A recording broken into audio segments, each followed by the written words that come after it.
Hey everybody, Katie Phang here. Look, those of you that follow me know that I am a big fan of saying that we can walk and chew gum at the same time, meaning we can focus on all of the issues and give them their due attention. So yes, while we are looking at Doge, tariffs, immigration, Harvard, we are also paying attention to other critical issues, including the war on reproductive rights that is continuously being waged by the Trump administration and the Republicans across the United States of America.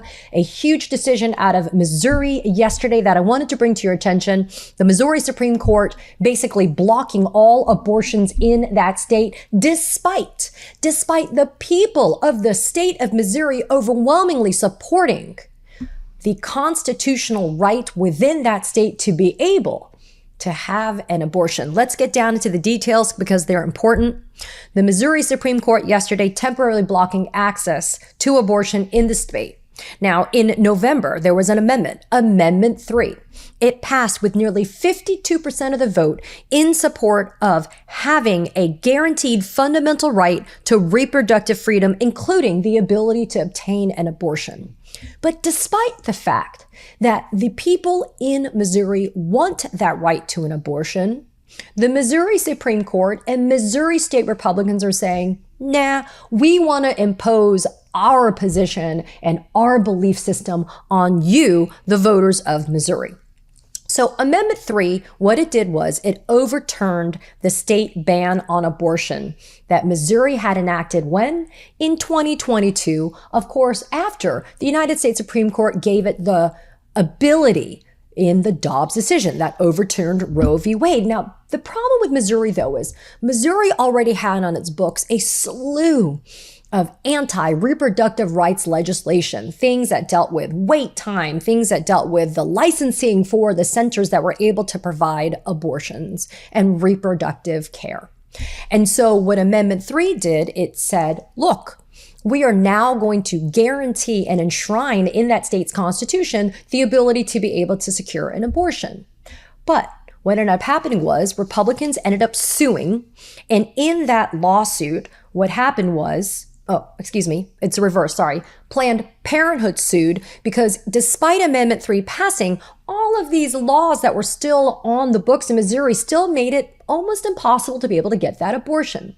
So a lawsuit was filed and a judge agreed with Planned Parenthood and started doing things like lifting some of the licensing issues and lifting things like the wait times to be able to secure an abortion. But then those decisions were appealed to the Missouri Supreme Court, and the Missouri Supreme Court yesterday saying, you know what, we're going to tell that lower court judge who is in the better position to be able to evaluate these issues. But this Missouri Supreme Court is going to say, you know what, we are going to basically not allow you to enter this injunction as the judge, and we are going to allow the temporary total block on abortion. So that litigation will continue. More bad news, though, from the state of Missouri. That state's legislature recently drafted its own constitutional amendment that would ban abortion with limited exceptions for medical emergencies, rape, and incest. The legislature plans to include that amendment on the 2026 ballot. So let's stop for a second. In 2024, in November, you had Amendment 3. Nearly 52% of the voters supported the idea of the constitutional guarantee to abortion in the state of Missouri. But now the overwhelming Republican state legislature in Missouri says, psych, we're not even going to have any respect for what our voters want. We're going to sit there and introduce a new amendment in 2026 that's going to say you can't get an abortion. Now, what else is still on our radars? Well, how about RFK Jr.? You know, the guy who likes to swim in toxic DC water, likes to dump dead bears in Central Park, likes to chop the heads off of whales and carry them on his car. You know, that anti-vaxxer. RFK Jr. has ordered the FDA to reevaluate whether or not mifepristone is safe to use. And here's where it gets really wild. And I wanted to bring this to your guys' attention because I think this is really important information for you. So there is a paper, and I'm not going to call it a study because it is not a study, guys, okay? There is a paper that was released by the Ethics and Public Policy Center, which is a Project 2025 organization. It's sponsored Project 2025. The Ethics and Public Policy Center released a paper that says that mifepristone is dangerous, and it cites to some outrageously overinflated percentage of serious medical issues that are dealing with mifepristone. But here's the thing, none of that has been peer-reviewed. None of that has been medically tested. This is a total propaganda paper that was pushed out by a Project 2025 sponsor organization called the Ethics and Public Policy Center. Even a physician who is anti-abortion admits that this is not a study. This is not a medical study in the traditional of senses. It has not been peer-reviewed. It has not been peer-tested. It is just propaganda junk science on the fringe that is being peddled by RFK Jr. so that the FDA can be forced to have to reevaluate the use of mifepristone. Now, there is zero proof that this paper would in any way constitute the necessary evidence for the FDA to reevaluate mifepristone.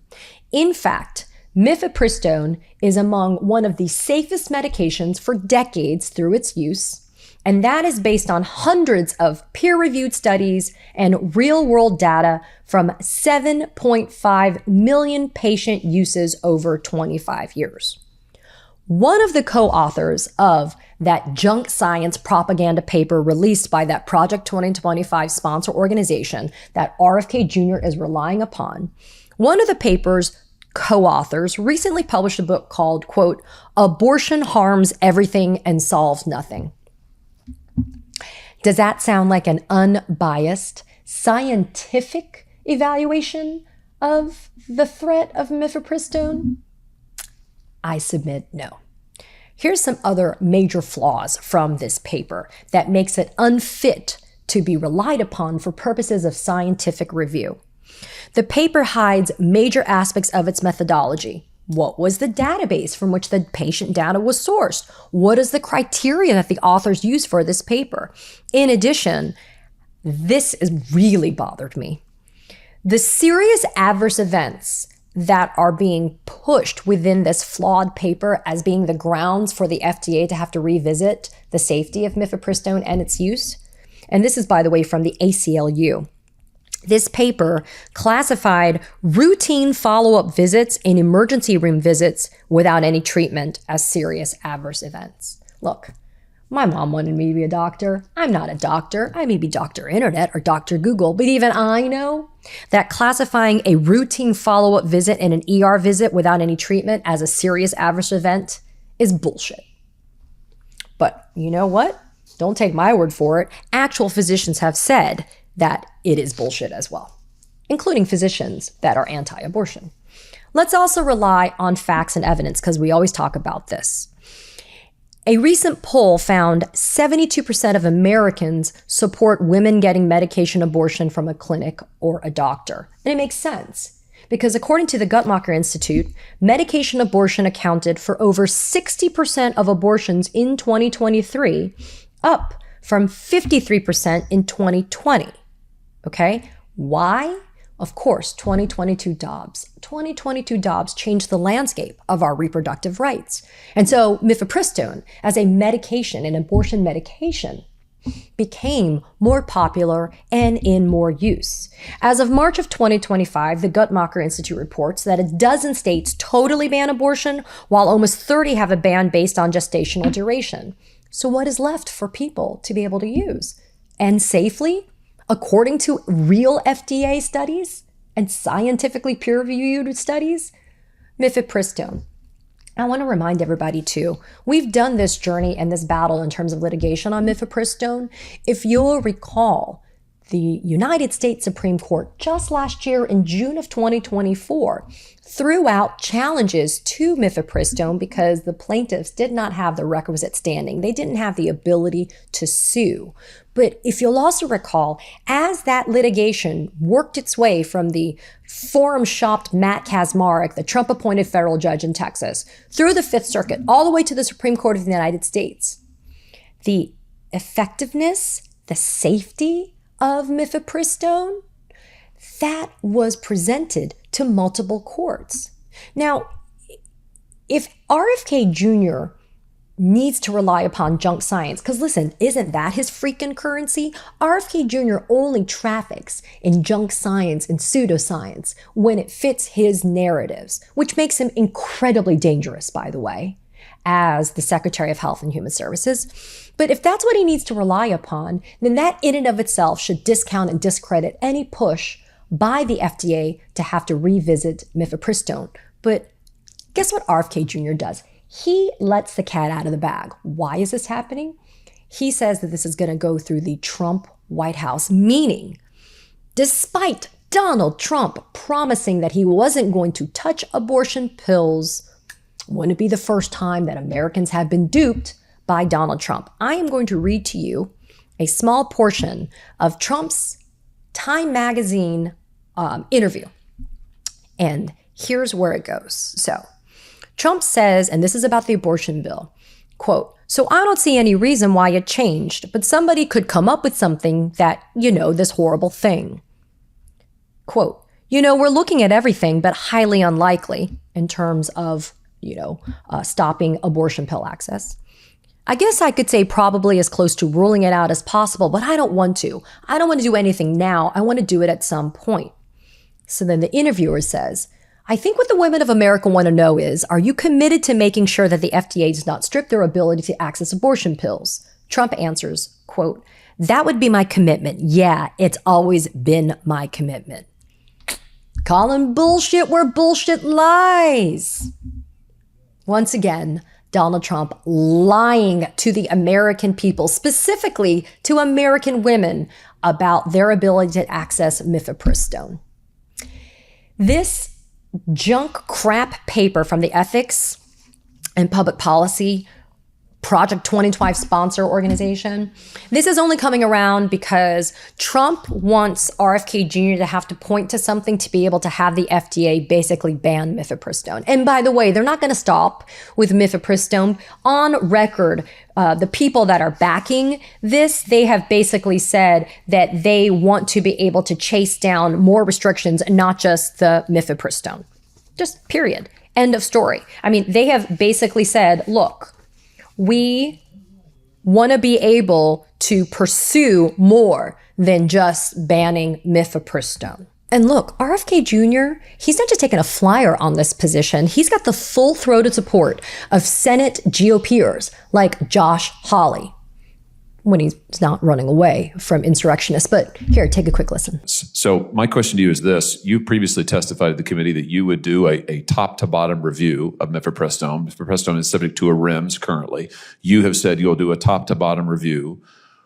Do you continue to stand by that? And don't you think that this new data shows that the need to do a review is in fact very pressing? I think the new data, first of all, it validates the CAS study, which is previously probably the most comprehensive data that we've seen on it. And it is, and it's alarming. And clearly it indicates that at very least the label should be changed. I've asked Marty McCary, who's the director of FDA, to do a complete review and to report back. Good. Do you have any sense of timeline? I do not.